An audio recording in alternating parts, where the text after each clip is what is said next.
Hello, Bachapati. Welcome back in the quantum class. It's the finest easiest every way to learn the concept of physics. Bachapati, in previous lecture we have already discussed about Wheatstone based topic Bachapati in very detailed way. Detail वे में क्यों कह रहा हूँ बच्चा? क्योंकि हमने previous lectures में Wheatstone bridge का सिर्फ प्रिंसिपल या फिर उसका डेरिवेशन नहीं देखा था, उसके साथ ही साथ बच्चा हमने एनसीईआरटी के प्रॉब्लम्स को भी लिया था। ठीक है, व्हीटस्टोन ब्रिज से रिलेटेड जितने भी सर्किट प्रॉब्लम होते हैं बच्चा उनमें से हमने 2-3 प्रॉब्लम्स लिए थे जो कि मोस्ट इंपॉर्टेंट हो जाते हैं, जो कि थोड़ा डिफिकल्ट रहता है बच्चों के लिए, और उसको बच्चा हमने बहुत ही फाइनेस्ट और ईजी वे में समझा था। ठीक है, अगर आपने व्हीटस्टोन ब्रिज से रिलेटेड उन एनसीईआरटी प्रॉब्लम्स को नहीं देखा बच्चे पार्टी तो ऊपर दिए हुए आई बटन पे क्लिक कीजिए। बच्चे party, in today's lecture we will going to discuss about one of the very most important topic of current electricity which is metre bridge. Okay बच्चे पार्टी, ये मोस्ट इंपॉर्टेंट तो है लेकिन मोस्ट ईजीएस्ट टॉपिक भी है बच्चे party. आपने Wheatstone bridge देखा, कितना ईजी कितना सिंपल सा कॉन्सेप्ट था बच्चे पार्टी, ये टॉपिक उससे भी आसान है। तो हम जान लेते हैं मीटर ब्रिज का वर्क क्या है। बच्चे पार्टी, कोई भी डेरिवेशन होना फिजिक्स में अच्छे नंबर लाने का सबसे बेस्ट तरीका होता है कि आप अपने आंसर को टॉपिक्स में बांट दो। ठीक है, इससे एग्जामिनर बहुत इंप्रेस हो जाते हैं। जिससे बच्चे पार्टी हम यहीं पे एग्जांपल लेते हैं मीटर ब्रिज को। मीटर ब्रिज अगर आपको सॉल्व करना है देन आप इस टॉपिक को हेडिंग्स में बांट दो, work, principal, construction, working method बच्चे पार्टी।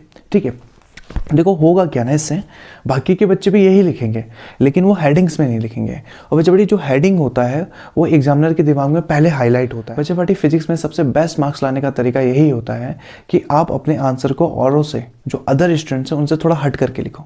हट करके लिखो का मतलब कॉन्सेप्ट तो चेंज नहीं कर सकते हो ना, कॉन्सेप्ट जो है वही है, लेकिन लिखने का तरीका, राइटिंग स्किल चेंज करो बच्चे बड़ी। वो चेंज कैसे होगा? फॉर एग्जांपल हमने यहीं पे ले लिया टॉपिक मीटर ब्रिज। ठीक है, तो मीटर ब्रिज वाले टॉपिक को या फिर कोई भी टॉपिक को जिसमें डायग्राम आता है उनको आप हेडिंग्स में बांट दो। जैसे हम इसको बांट सकते हैं वर्क वाले हेडिंग में, principal, construction, then working method, और इस हिसाब से बच्चे अब एक एक हेडिंग को समझाओ और तब देखो बच्चे एग्जामिनर कैसे इंप्रेस नहीं होगा आपसे। ठीक है, तो देख लेते हैं बच्चे पार्टी मीटर ब्रिज का सबसे पहले वर्क क्या है। तो मीटर ब्रिज का वर्क है ना बच्चे पार्टी, अननोन रेजिस्टेंस को फाइंड करना। जैसे कि हम व्हीटस्टोन ब्रिज में कहते थे ना to find unknown resistance. Wheatstone bridge का काम क्या था? उसका काम भी तो यही था, अननोन रेजिस्टेंस को फाइंड करना, अज्ञात प्रतिरोध को प्राप्त करना, उसकी वैल्यू फाइंड करना। देन बच्चे पार्टी सेम वर्क है मीटर ब्रिज का भी, अननोन रेजिस्टेंस को फाइंड करना। तो वर्क तो क्या हो गया। प्रिंसिपल क्या हो गया बच्चे पार्टी? इसका सिद्धांत क्या है? तो मीटर ब्रिज व्हीटस्टोन ब्रिज के प्रिंसिपल पर बेस्ड है, व्हीटस्टोन सेतु के सिद्धांत पर आधारित है मीटर सेतु। और व्हीटस्टोन ब्रिज का प्रिंसिपल क्या होता है बच्चे पार्टी? वो हमने प्रीवियस लेक्चर में ऑलरेडी डिस्कस किया है। ठीक है, अगला बच्चे पार्टी कंस्ट्रक्शन देख लेते हैं। ओके, ये दो टॉपिक क्लियर है आपके हेडिंग्स। वर्क क्या है इसका? नॉन रेजिस्टेंस फाइंड करना। प्रिंसिपल क्या है बच्चे पार्टी इसका? किस प्रिंसिपल पर बेस्ड है? तो यह है व्हीटस्टोन ब्रिज के प्रिंसिपल पर बेस्ड। कंस्ट्रक्शन क्या है बच्चे पार्टी? देख लेते हैं इसका कंस्ट्रक्शन ये कैसे बना। तो बच्चे पार्टी यहाँ से हम स्टार्ट करते हैं। सबसे पहले ये जो दिख रहा है आपको बॉक्स जैसा, इसको कहते हैं बच्चे पार्टी रेजिस्टेंस बॉक्स, हिंदी में कहते हैं प्रतिरोध बॉक्स। और जैसे आपको नाम से पता चल रहा है कि एक बॉक्स होता है, उस बॉक्स में बहुत सारे प्लग्स होते हैं, प्लग जैसे रहते हैं, वो रेजिस्टेंस होता है एक्चुअल में। ठीक है, रेजिस्टेंस जैसा कार्य करते हैं बच्चे पार्टी। अगर आपने रेजिस्टेंस बॉक्स कभी देखा नहीं है ना तो ईजिली आपके स्कूल के लैबोरेटरी में ये अवेलेबल होगा। ठीक है, ये कोई इतना बड़ा सा फिजिकल इंस्ट्रूमेंट नहीं है, ये लगभग हर फिजिक्स लैब में अवेलेबल होता है। ठीक है, और अगर आपने फिर भी नहीं देखा है तो इधर देख लीजिए, डायग्राम है यहाँ पे, यही आपका रेजिस्टेंस बॉक्स। तो बच्चे पार्टी हम इसको लिख लेते हैं शॉर्ट में R.B। इट मीन्स क्या हो गया? Resistance box. अगला क्या है बच्चे पार्टी? ये संट। ठीक है, और हम जिस अननोन रेजिस्टेंस की फाइंड कर रहे थे ना बच्चे पार्टी, बात कर रहे थे, वो अननोन रेजिस्टेंस ये है, और ये है, इसका नाम है संट, और इसको हम शो कर रहे हैं एस से। ये संट क्या होता है? ठीक है, ये तो रेजिस्टेंस है, ये तो रेजिस्टेंस जैसा शो हुआ है, तो उसको हम संट क्यों कह रहे हैं बच्चे पार्टी? तो बच्चे पार्टी जो भी रेजिस्टेंस होता है वो अगर बहुत कम वैल्यू का हो, छोटा वैल्यू का रेजिस्टेंस हो, या फिर कोई ऐसा रेजिस्टेंस जिसकी वैल्यू कम हो, देन बच्चे पार्टी हम उसको क्या कहते हैं फिजिक्स में? संट कहते हैं। ओके, है वो रेजिस्टेंस लेकिन उसकी वैल्यू छोटी होगी तो हम उसको संट कह देते हैं। ओके, देन कंस्ट्रक्शन में अभी तक क्या हुआ बच्चे पार्टी? रेजिस्टेंस बॉक्स है, संट है बच्चे पार्टी, और क्या है इसमें? आप देख सकते हो ये बैटरी लगा हुआ है, हम इसको बी से डिनोट कर लेते हैं। ओके, ये लगा हुआ है छोटी की, ऑन ऑफ करने के लिए पावर। ठीक है, की हिंदी में कहते हैं कुंजी। और क्या बच्चा पार्टी इसमें? ये A to C, ये रेड वाली लाइन दिख रही है बच्चा पार्टी, A to C ये वायर है। ठीक है, और मीटर ब्रिज में सबसे मोस्ट इंपॉर्टेंट इस टॉपिक पे, इस वायर पे हमें ध्यान देना होगा। ठीक है, इस वायर पे हमें दो चीज़ ध्यान देना है बच्चा पार्टी। पहले कि इस वायर की लेंथ कितनी होगी, तो हमेशा याद रखना इस वायर की लेंथ कभी भी 1 मीटर से ज़्यादा नहीं होगी। ठीक है, 100 सेंटीमीटर तक इसकी लेंथ होती है बच्चा पार्टी, इससे ज़्यादा नहीं। तो पहला चीज़ ये नोट करना कि इसकी लेंथ कितनी है, 100 सेंटीमीटर है, ठीक है, 100 centimetre is equal 1 metre. Second बच्चा पार्टी इसमें क्या ध्यान देने वाली चीज़ है, ये वायर बच्चा पार्टी कॉन्स्टेंटन या मैग्नीन की बनी होती है, ठीक है, कॉन्स्टेंटन या मैग्नीन की। ओके, तो ये हो गया बच्चा पार्टी वायर।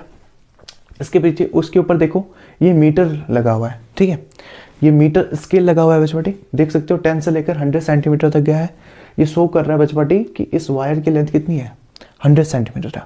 और क्या है बच्चा पार्टी कंस्ट्रक्शन में, ये देख सकते हो आप, इसमें तो आपको पता ही है, इसके अंदर जी लिखा है। किसके अंदर जी लिखा होता है, गैलोनोमीटर, ऑब्वियस सी बात है, ठीक है, धारा मापी गैलोनोमीटर। और गैलोनोमीटर का वर्क क्या होता है बच्चा पार्टी, ये अभी तक आपको पता ही चल गया होगा, व्हीटस्टोन बेस वाले सर्किट में भी हमने गैलोनोमीटर का यूज किया था। इन शॉर्ट बच्चा पार्टी गैलोनोमीटर एक करंट डिटेक्टर है। अगर किसी वायर में करंट फ्लो हो रहा है तो गैलोनोमीटर की निडल डिफ्लेक्ट हो जाती है। और जब अगर किसी वायर में करंट फ्लो नहीं हो रहा है तो गैलोनोमीटर की निडल डिफ्लेक्ट नहीं होती है। सिंपल सा काम है गैलोनोमीटर का, ठीक है। ये क्या है, करंट डिटेक्टर है। ओके छोटी, और क्या है यहाँ पे, देखो देखो देखो, ये आपको दिख रहा है जो ये एरो जैसा, ये जॉकी है बच्चा बड़ी, जॉकी कहते हैं इसे, ठीक है, हिंदी में से कहते हैं सर्पी कुंजी। अभी जॉकी का वर्क क्या होता है बच्चा बड़ी, ये जब हम वर्किंग मेथड पढ़ेंगे ना उसमें देख लेंगे। पहले हम समझ लेते हैं इसको क्या कहते हैं, हम इसको कहते हैं जॉकी, हिंदी में से कहते हैं सर्पी कुंजी। ओके छोटी, और क्या है इसमें, और कोई कंस्ट्रक्शन में आपको दिख रहा है, नहीं। बाकी ये आर्म्स वगैरह हैं जिसमें ये सारे फिट हैं, ये इसके स्क्रूज वगैरह हैं, आप देख सकते हो। अब देख लेते हैं बच्चा बटी इसका वर्किंग मेथड। वर्किंग मेथड तो बच्चा बटी इसका बहुत ही सिंपल होता है, ठीक है, सिंपल होता है बच्चा बटी। हमें करना क्या होता है कि सबसे पहले तो ऑब्वियस सी बात है, हम यहाँ क्या करेंगे, स्विच को ऑन करेंगे, यहाँ पे करंट फ्लो होगा यहाँ से, और देन बच्चा बटी यहाँ से करंट इस वायर में फ्लो होने लगेगा। लेकिन बच्चा बटी हमें करना क्या है कि इस जॉकी को इस वायर AC पर मूव करवाना है। और मूव करवा के हमें क्या करना है बच्चा बटी, हमें फाइंड करना है zero deflection. Zero deflection means बच्चा बटी, ये जो गैलोमीटर है ना, हमें ऐसे पॉइंट फाइंड करना है कि गैलोमीटर की निडल ना तो लेफ्ट में डिफ्लेक्ट हो ना राइट में, ये बिल्कुल बीच में रहे। जैसे कि हो गया बच्चा बटी गैलोमीटर, इसके बीच में जी लिख दिया। तो नॉर्मली क्या होता है, या तो ये लेफ्ट में जाता है या राइट में जाता है बच्चा बटी। हमें चाहिए एक ऐसा सिचुएशन कि गैलोमीटर ना तो लेफ्ट में जाए या राइट में जाए, बिल्कुल बीच में रहे, ठीक है। और इस कंडीशन को कहते हैं बच्चा party null point. Null point मतलब शून्य विक्षेप की स्थिति। तो इसकी वर्किंग मेथड में मेन काम क्या है, हमें मेन काम है कि हमें जॉकी को इस वायर के ऊपर मूव करवाना है और नल पॉइंट को फाइंड करना है, शून्य विक्षेप की स्थिति फाइंड करनी है। और नल पॉइंट क्या है कि जब गैलोमीटर की निडल कोई डिफ्लेक्शन शो ना करे, देन बच्चा बटी वो हो जाता है नल पॉइंट। ओके, तो वर्किंग मेथड में सिंपल है, इस जॉकी को उठाओ और नल पॉइंट ढूंढो, नल पॉइंट सर्च करो। नल पॉइंट का मतलब जिस पॉइंट पर ये गैलोमीटर जीरो डिफ्लेक्शन शो करे, ना लेफ्ट ना राइट। सपोज बच्चा बटी इस बी पॉइंट पे, ये पॉइंट बी है, इस पॉइंट पे हमें नल पॉइंट मिल जाता है। देन बच्चा बटी इसके बाद क्या करना होता है बच्चा बटी, हमें यहाँ पे कैलकुलेट करना होता है, या फिर हमें नॉर्मली हम इसको मेजर कर लेते हैं कि कितने डिस्टेंस पे वायर ए से कितने डिस्टेंस पे हमें नल पॉइंट मिला है, ठीक है। सपोज यहाँ पे डिस्टेंस हो गया L। ओके, ये डिस्टेंस हो गया A to B का L डिस्टेंस पे हमें एक नल पॉइंट मिल गया। तो रेस्ट डिस्टेंस क्या हो गया बच्चा बटी, A to B तो हमने मान लिया L, तो B से C जो बाकी बचा हुआ डिस्टेंस है वो कितना होगा। सोचो, हमने क्या कहा था, जो वायर है वो 100 सेंटीमीटर उसकी लेंथ है, ओके, और उसमें से L सेंटीमीटर पे हमें नल पॉइंट मिल गया, तो बचा हुआ कितना हुआ बच्चा बटी। ऑब्वियस सी बात है, इतना हुआ ना, 100 टोटल लेंथ है, 100 में से माइनस L कर दो, तो ये बचा हुआ लेंथ हो गया। कहने का मतलब है बेटी, अगर ये 40 सेंटीमीटर पे हमें नल पॉइंट मिल जा रहा है, जो कि क्या कर रहा है, रुक जा रहा है वहाँ पे, क्योंकि गैलोमीटर जीरो डिफ्लेक्शन शो कर रहा है 40 सेंटीमीटर में, तो बचा हुआ लेंथ कितना होगा बच्चा बटी, तो बचा हुआ कितना होगा 100 माइनस 40 कर दो, देन बचाएगा बच्चा बटी 60 सेंटीमीटर। तो ये बचा हुआ B से C की डिस्टेंस कितनी हो जाएगी, 60 सेंटीमीटर बच्चा बटी। तो हमें ये करना है, यहाँ पे अगेन रिपीट करता हूँ, क्या करना है, आप जॉकी को उठाओ और जॉकी को इस वायर पे मूव करवाओ, और कब तब तक मूव करवाते रहना है जब तक ये गैलोमीटर डिफ्लेक्शन करना, विक्षेप करना बंद ना कर दे। और जैसे बच्चा बटी सपोज ये कोई पॉइंट B मिल गया हमें, जिस पे गैलोमीटर बिल्कुल ऐसे स्ट्रेट है, कोई डिफ्लेक्शन शो नहीं कर रहा है, देन बच्चा बटी हम क्या कर लेते हैं, पॉइंट A से उस पॉइंट की डिस्टेंस मेजर कर लेते हैं, उसको हमने शो कर दिया L से, तो रेस्ट बची हुई डिस्टेंस है बच्चा बटी वो हो जाएगी 100 माइनस L। ओके, हमें पता है बच्चा बटी जो रेजिस्टेंस होती है वो लेंथ के प्रोपोर्शनल होती है, ठीक है। तो यहाँ पे हम लिख सकते हैं रेजिस्टेंस प्रोपोर्शनल टू लेंथ। ठीक है, पता है ना कैसे पता है? पता है तो कैसे पता है? यहाँ पे हमने पढ़ा है ना 10th में क्या होता था, R equal rho L upon A, हमने ये पढ़ा हुआ है R equal rho L upon A. तो यहाँ से देख लो बच्चों, रेजिस्टेंस और लेंथ प्रोपोर्शनल है, तो यहीं से बच्चों हमें पता चला कि जो लेंथ होती है और जो रेजिस्टेंस होता है ये दोनों क्या होते हैं, प्रोपोर्शनल होते हैं। ओके, तो बच्चों इसी कॉन्सेप्ट को हम यहाँ लगाएंगे। ये जो रेजिस्टेंस है, मान लेते हैं कि वायर जो एल लेंथ का है इसके बीच की रेजिस्टेंस हो गई हमारी P। ओके, और ये जो 100 माइनस एल लेंथ की वायर है इनके बीच की रेजिस्टेंस, मतलब ये B टू C के बीच की रेजिस्टेंस होगी बच्चों Q।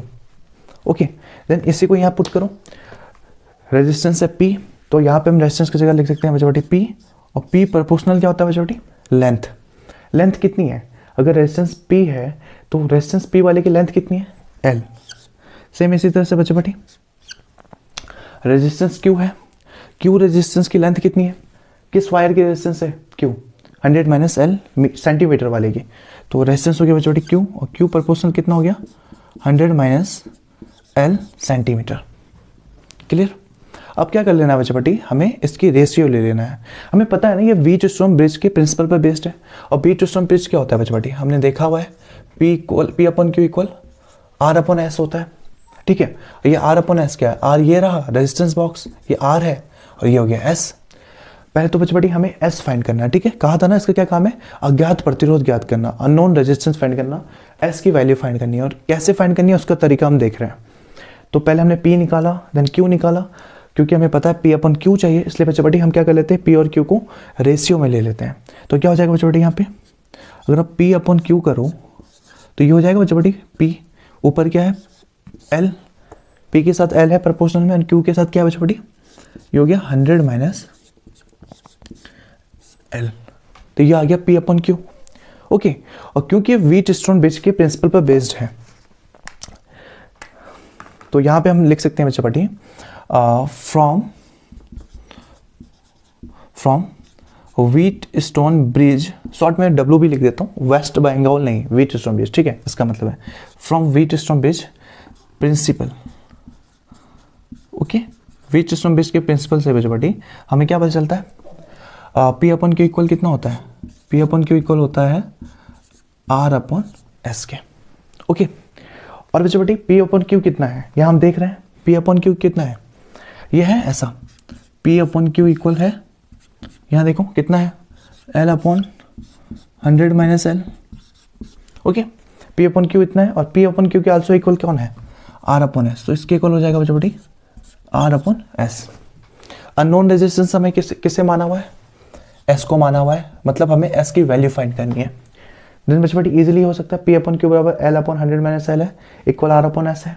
देन बच्चों ये इसके इक्वल है, और P अपन Q बच्चों R अपन S के भी इक्वल है, तो ये जो L अपन 100 माइनस एल है और ये जो R अपन S है बच्चों ये भी आपस में इक्वल होंगे, और ये अगर आपस में इक्वल हो गया बच्चों तो क्या हो जाएगा, यहाँ पे यहाँ लिख सकते हैं हम L upon 100 minus L equal R upon S। और फाइंड क्या करना है बच्चों में, अननोन रेजिस्टेंस कौन है, S है, S फाइंड करना है बच्चों। ठीक है, तो ये यहाँ पे हो जाएगा, यहाँ डिवाइडर लगा देते हैं वरना आप कंफ्यूज हो जाओगे। ओके, तो यहाँ पे बच्चों ये अलग, ये ओके, तो बच्चों क्या है, S फाइंड करना है। S फाइंड करने के लिए क्या कहेंगे, S को लेके आओ ऊपर, बाकी को दूसरी तरफ लेके जाओ, तो ये हो जाएगा बच्चों S इक्वल R, और ये हो गया बच्चों 100 माइनस एल ऊपर आ गया, और अपॉन में हो गया बच्चों L। और इस तरह से हमारा निकल आएगा अननोन रेजिस्टेंस की वैल्यू, जो कि हमने यहाँ पे माना हुआ है संट की वैल्यू, वो हो गया अननोन रेजिस्टेंस। तो देख लो बच्चों कितना सिंपल है, यहाँ पे कितना सिंपल कॉन्सेप्ट है व्हीटस्टोन ब्रिज के। कैसे चलेंगे हम इसको, वर्क क्या है, अननोन रेजिस्टेंस फाइंड करना, प्रिंसिपल क्या है, व्हीटस्टोन ब्रिज का प्रिंसिपल पे बेस्ड है, कंस्ट्रक्शन हमने देख लिया। और वर्किंग मेथड देख लो बच्चों, वर्किंग मेथड में सिंपल है, जॉकी को उठाओ और वायर के ऊपर घुमाओ और क्या ढूंढो, null point, null point search करो। नल पॉइंट क्या, नल पॉइंट का मतलब बच्चों कि जिस पॉइंट पे गैल्वेनोमीटर कोई डिफ्लेक्शन शो ना करे, जीरो डिफ्लेक्शन पे हो या फिर नल डिफ्लेक्शन पे हो। अब बच्चों डेरिवेशन कैसे हमने फाइंड किया, तो हमें पता है रेजिस्टेंस प्रोपोर्शनल होता है लेंथ, क्यों, कैसे पता है, हमने पढ़ा हुआ है इससे पहले भी अपने जूनियर क्लासेस में, ये पढ़ा था R equal rho L upon A। Then बच्चों हमने यहीं पर देखा हुआ था R प्रोपोर्शनल होता है लेंथ। ओके, इसी कॉन्सेप्ट को हम लेके चले। तो रेजिस्टेंस, तो रेजिस्टेंस एक लिख लिया आपने P, ये जो वायर निकला बच्चों बटी L सेंटीमीटर का वायर, इसका रेजिस्टेंस हमने मान लिया P, और जो 100 - L सेंटीमीटर का वायर है उसका रेजिस्टेंस मान लिया हमने Q। तो रेजिस्टेंस की जगह आ गया P और लेंथ हो गया L। दूसरा रेजिस्टेंस क्या है बच्चों बटी, दूसरे वायर का, वायर वही है, हमने उसको दो पार्ट में डिवाइड किया। तो एक का रेजिस्टेंस P मान लिया, जो बचा हुआ पार्ट है उसका Q। तो Q किस लेंथ के लिए बच्चों बटी, 100 - L लेंथ के लिए। तो हमने क्या किया, Q ये हो गया 100 - L। देन पता है हमें बच्चा बटी, क्योंकि ये बीच के प्रिंसिपल पर बेस्ड हो, बीच का प्रिंसिपल क्या होता है, P upon Q equal R upon S। तो P अपॉन Q करना पड़ेगा हमें, ठीक है, क्योंकि हमें आगे जाके रेशियो निकालना है। तो P अपॉन Q के लिए बच्चों बटी ये L अपॉन 100 - L हो गया। ओके, अब क्या होता है यहाँ पे, फ्रॉम V टू बीच principal P upon Q equal R upon S होता है यहाँ पे। तो हमने P अपॉन Q है, इसकी वैल्यू रखी, और ये आल्सो इक्वल वो R अपॉन S की। ओके, देन ये हो गया बच्चों बटी L 100 - L equal R upon S। बच्चों बटी हमने यहाँ से फाइंड कर लिया अननोन रेजिस्टेंस S की वैल्यू। देखो सिंपल था ना। ओके बेटी, तो आप इसका स्क्रीनशॉट ले लीजिए तब तक। ओके, ठीक है, फटाफट आप इसका स्क्रीनशॉट ले लीजिए। ओके, पॉज कर लीजिए, स्क्रीनशॉट ले लीजिए, अच्छे से डायग्राम बनाना और इस स्टेप को फॉलो करना। ओके, बाकी के बोर्ड के बच्चे भी लिखेंगे वही चीज़, लेकिन आपने हेडिंग अगर बनाया होगा तो एग्जामिनर एक्स्ट्रा इंप्रेस होगा। ओके, तो बच्चे बेटी ये था मीटर ब्रिज। ओके, तो बच्चे बेटी अभी के लिए इतना ही, मिलते हैं नेक्स्ट लेक्चर में।